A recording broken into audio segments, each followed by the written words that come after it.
دوستو اگر ویڈیو پسند آئے تو مزید ویڈیوز کے لیے چینل کو ضرور سبسکرائب کیجیے گا، شکریہ۔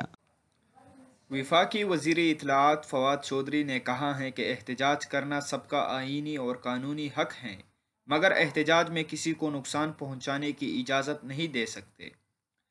وفاقی وزیر اطلاعات فواد چودھری نے پریس کانفرنس کرتے ہوئے کہا کہ احتجاج کرنے والوں کو کسی کی جان سے کھیلنے کا حق نہیں۔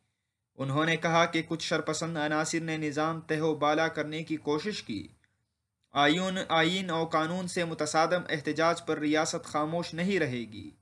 ٹی ایل پی نے جس سیاست کی ابتدا کی وہ قانون کے خلاف تھی۔ پاکستان کے آئین کو للکارا گیا، دھرنے میں 6-7 کروڑ روپے کی املاک کا نقصان ہوا۔ انہوں نے کہا کہ احتجاج کرنے والوں کے خلاف ایک بڑا آپریشن کیا گیا، ریاستی ادارے اور اپوزیشن بھی آپریشن پر آن بورڈ ہیں۔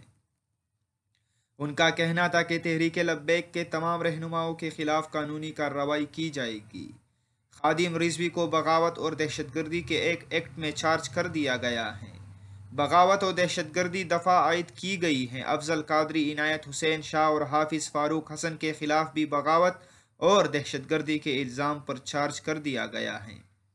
عدالتوں میں ٹرائل ہوگا، قانون کے مطابق ان کو سزا دی جائے گی۔ انہوں نے کہا کہ ٹی ایل پی رہنماؤں کے خلاف مقدمات انسداد دہشت گردی عدالتوں میں چلے گی۔